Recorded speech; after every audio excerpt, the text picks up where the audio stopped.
భూమి పేరు మీద చాలా విచిత్రంగా ఒక అవినీతి జరిగింది. అక్కడ చాలా మంది కోపం ఉంది. అక్కడ అది రకరకాలుగా వెళ్ళి అది ఆఖరిగా తెలంగాణ వాదం కింద అయిపోయింది. అది యాక్చువల్గా లోపల చూస్తే అన్యాయానికి పొలిటికల్ కరప్షన్ కి మీద ఉన్న కోపం అది తెలంగాణ రూపంలో వచ్చింది. మన రాష్ట్రం వస్తే మనకి బెటర్ ఉంటుంది, మన పాలకులు చేస్తారు. చూద్దాం చంద్రశేఖరరావు గారు ఏం చేస్తారో చూద్దాం.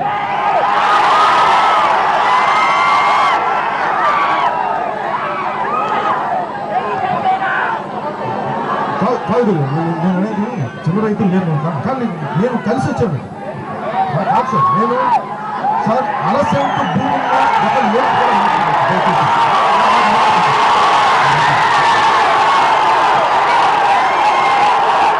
నేను రాజధానికి వ్యతిరేకం కాదు సార్. నేను దయచేసి స్వచ్ఛంగా ముందుకు వస్తాను.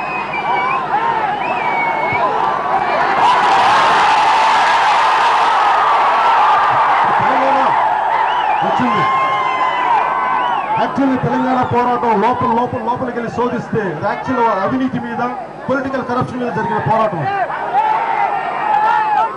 అది ఎందుకు జరిగిందంటే రియల్ ఎస్టేట్ భూమి చాలా విలువైంది. భూమి పెరగదు, భూమి మోసాలు కుంచిపోతా ఉంటుంది. అందుకని భూమిని చాలా జాగ్రత్తగా గౌరవిస్తాం. మనం భూమి పూజ చేసి ఏదైనా చేస్తాం అంటే భూమికి మనం అంత గౌరవిస్తాం.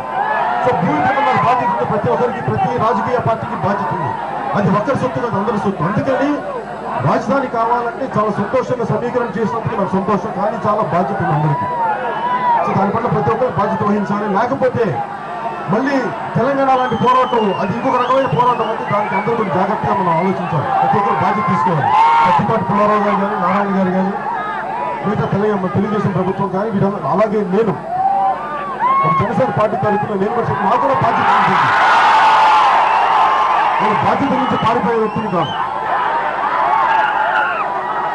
నేను అనేది ఏంటంటే నాకు ఆనందమే